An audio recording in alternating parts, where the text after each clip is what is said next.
Yep, big quick strides. And then you're going to do a walk transition with that same idea, big quick strides. He doesn't get to send the energy backwards to stop. So you're not stopping, you're transitioning. So take the energy from one gait to the other. Yep, same energy from the trot to the walk. Yep, legs on, forward into the walk. Yep, forward into the walk. So he doesn't shorten the stride. Good. He just, yeah, he articulates the joints. Good, and then back up to trot unless you think he needs a walk break. It's up to you.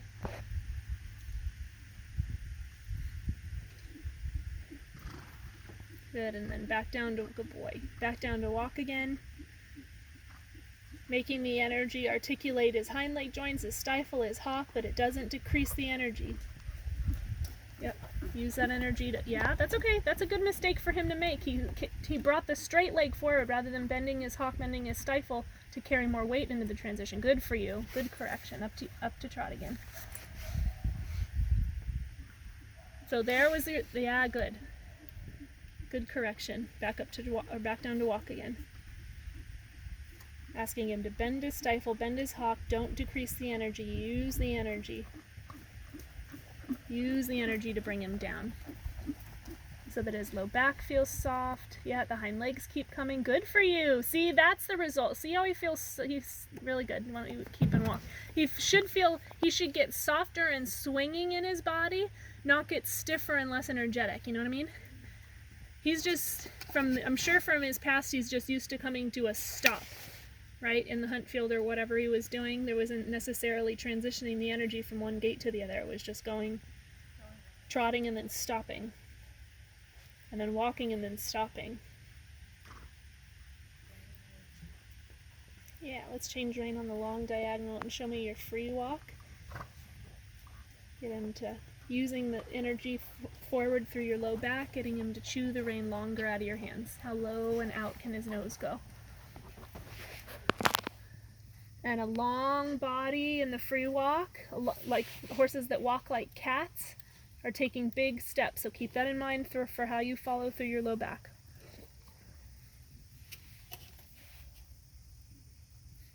Yeah. And you don't want to feel like you're shoving with your hips. You want to feel like your low back softly swings him forward. Good. And again, another long diagonal. MXK.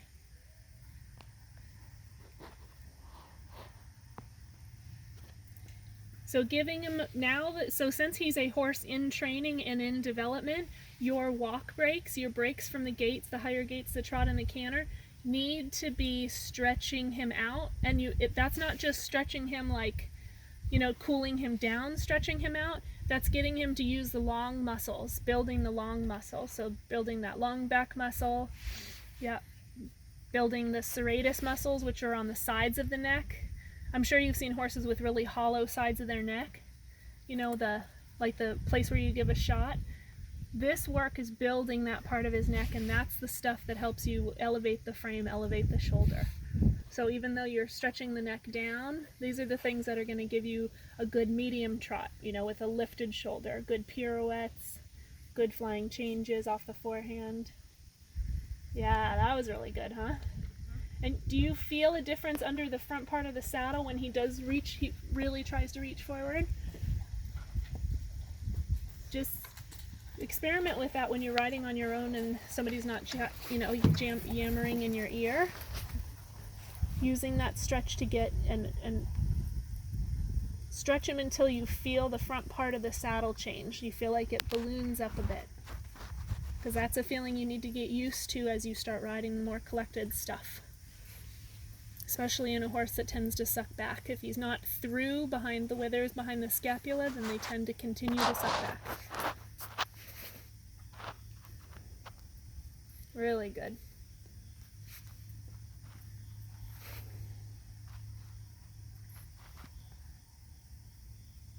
Cool. Should we go the other way? Up to trot again. Yep, remember low back? Good for you. Well done. Yeah, not shuffling into trot. Tap, tap. Tap, tap. That, yep. All of that too much busy in front stuff is an inactive hind leg. So say, hey, hey, hind leg, come on.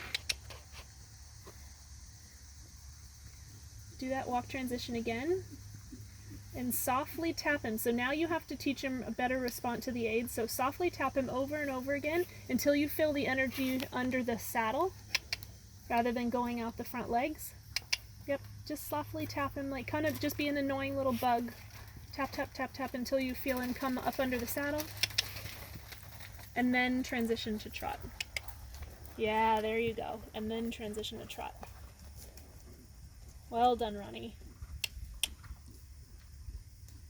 So it's not like you don't go smack, smack, smack, right? You're annoying. You tell that glute muscle, you tell that hamstring to come on, you increase the RPMs and then you allow him into trot rather than going, oh, please trot, because you can imagine the difference in the transition then, right? So you're going to do the same thing for your walk transition. Develop more power in the hind leg, more stored energy to take down to trot so you get the joints bending more rather than him just stopping on the forehand. So tap, tap, tap if you can handle that. Yeah, good for you. And take that into walk. That's okay. Yeah, stay steady. It's a lot to explain to him all at once, but it's all for the best. Yeah. So now take that energy into walk. All that stored energy up under the saddle, down to walk.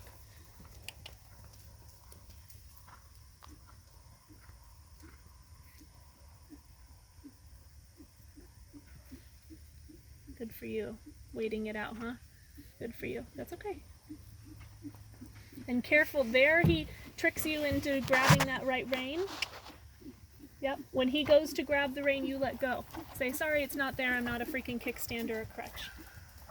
I'm not a crutch for you. You carry yourself.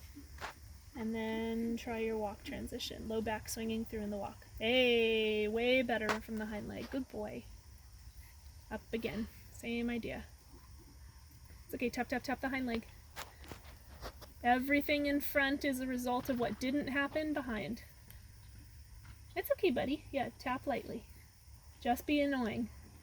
Not punishing, just being annoying until yeah, good. Until the response is correct, and then you lay off, and that's how he learns.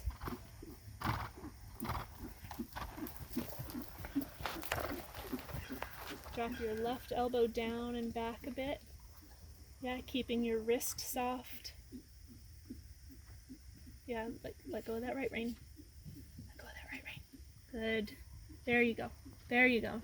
Now keeping that softness on the right rein, trying to walk, down to walk. And if he tries to go flat and straight-legged on you and rigid, then you go tap, tap, tap. You say, no, no. More energy into the transition. Yeah, more stored energy. Good, Ronnie. That's good schooling. That should have felt super through the corner. That's okay. Ask again, just like you did through this corner. Ask again. Ask him to store more energy up for the transition, not go, not let it all out and deflate. Don't let him deflate. Blow him up first. Yeah. You can feel passage come from that, huh? And then down to walk. And then we'll let the rein out because that's a lot for his brain. Good for you. That was a very smooth transition. Does that make sense? Yeah. So, because if we just continue to go forward, forward, forward, forward, then we're just training the front legs. So now that he's thinking about having more impulsion and he feels able because of maybe the freedom from the saddle, now we have to start saying the impulsion sends you uphill, and you do that through the transitions and the articulation of the hind legs. So they start carrying more weights from the engagement. Really good. Good boy.